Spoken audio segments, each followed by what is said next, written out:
Imagine you had the power to travel through time and witness the future. What would you do with that knowledge? Would you use it to save lives, prevent disasters, or change history? Or would you use it to make yourself rich? In 2003, a mysterious man named Andrew Carlssin claimed to have done just that. He was arrested by the FBI for insider trading after turning an initial investment of $800 into over $350 million in just 2 weeks. He stunned the authorities by confessing that he was a time traveler from the year 2256 and that he had come back to the past to study the history of the stock market. But who was Andrew Carlssin, and how did he manage to beat the odds with such astonishing accuracy? Was he really a visitor from the future or a clever con artist with a wild imagination? And what happened to him after he vanished from custody, leaving behind a trail of unanswered questions and speculation? This is the story of Andrew Carlssin, the time traveler who gambled with the future. In January 2003, the stock market was in a slump, following the dot-com bubble burst and the 9/11 attacks. Many investors were cautious and pessimistic, looking for safe and stable options. But one man seemed to have a different strategy.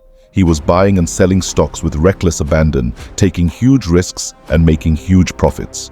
His name was Andrew Carlssin, and he was about to become the most successful trader in history. Carlssin's portfolio grew from $800 to over $350 million in just 14 trading days. He outperformed the best hedge funds and analysts in the world with an unprecedented return of over 43,000%. His success caught the attention of the Securities and Exchange Commission, the federal agency that regulates the stock market and enforces the laws against fraud and manipulation. They suspected that Carlssin was using illegal inside information and decided to investigate him. On January 28, 2003, the FBI raided Carlssin's office in downtown Manhattan and arrested him on charges of insider trading. They seized his computer, his phone, and his documents, hoping to find evidence of his sources and accomplices. But what they found was even more shocking. Carlssin had no records of his trades, no contacts, no background, and no identity. He had no social security number, no driver's license, no passport, no bank account, and no credit history. He was a ghost. The FBI interrogated Carlssin for hours, trying to get him to reveal his secrets, but Carlssin remained calm and defiant. He refused to cooperate and demanded to speak to a lawyer. He said he had nothing to hide and that he had done nothing wrong. He said he was willing to make a deal with the authorities, but only on one condition.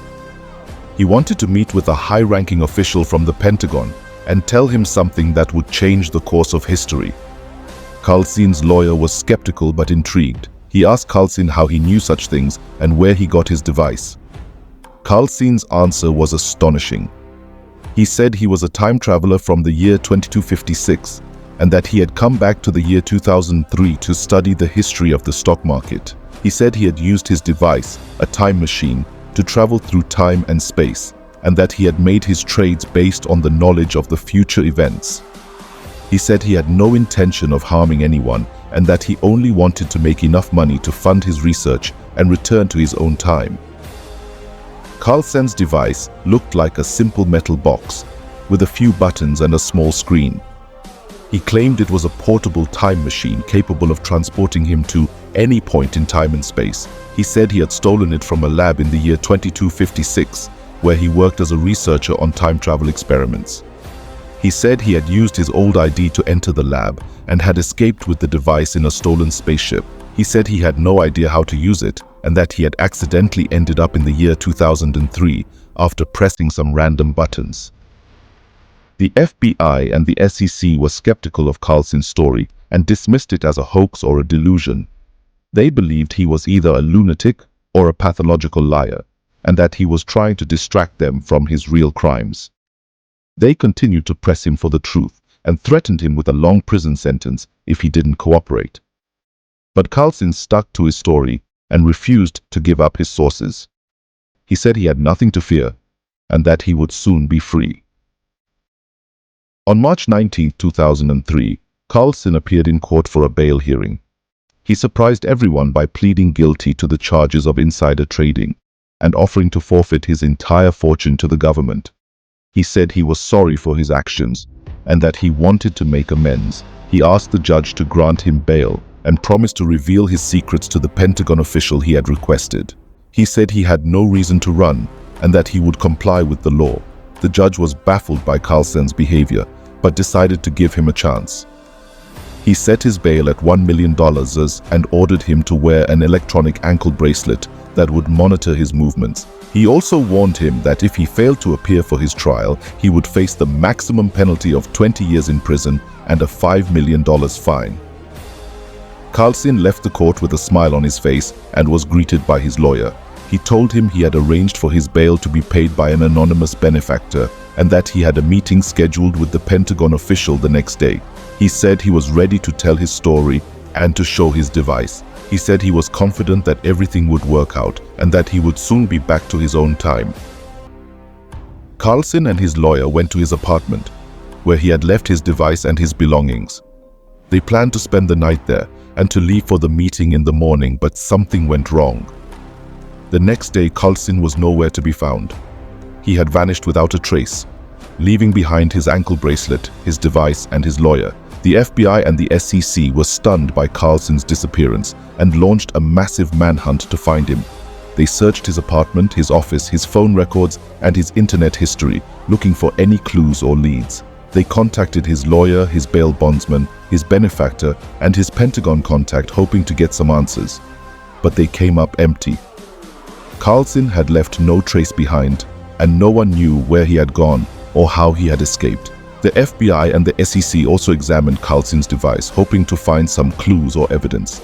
They sent it to a lab where they tried to analyze its components, its functions, and its data, but they were baffled by what they found.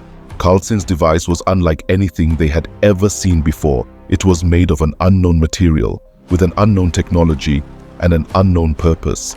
It was damaged beyond repair and had no power source, no memory, no processor, and no interface. It was a mystery.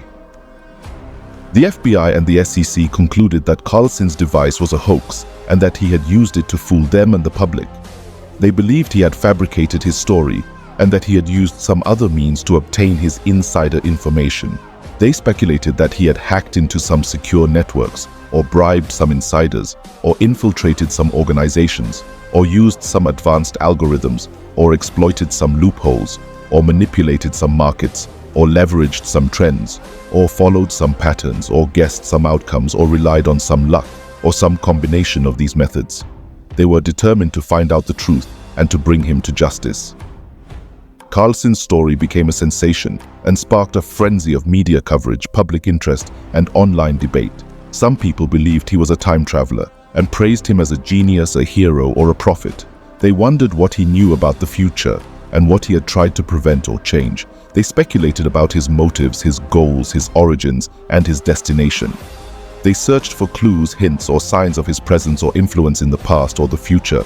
They hoped he would return and reveal his secrets or save the world. Some people doubted he was a time traveler and dismissed him as a fraud, a crook, or a lunatic. They questioned his claims, his evidence, his logic, and his credibility. They challenged his methods, his results, his ethics, and his legality. They exposed his flaws, his errors, his contradictions, and his inconsistencies.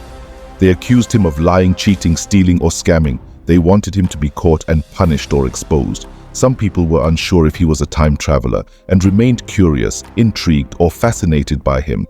They explored his possibilities, his probabilities, his scenarios, and his implications. They studied his trades, his device, his story, and his disappearance. They compared his case to other examples, theories, experiments, or paradoxes of time travel. They debated his implications, his consequences, his risks, and his benefits. They wondered if he was still alive and where he was or when he was. Carlssin's story inspired a wave of creativity and spawned a multitude of works of fiction, art, and entertainment. He became a character, a theme, a plot, and a genre. He was portrayed as a hero, a villain, a victim, or a bystander. He was involved in adventures, dramas, comedies, or horrors. He was depicted as a human, an alien, a robot, or a ghost. He was featured in books, movies, shows, games, and podcasts. He was loved, hated, admired, or feared.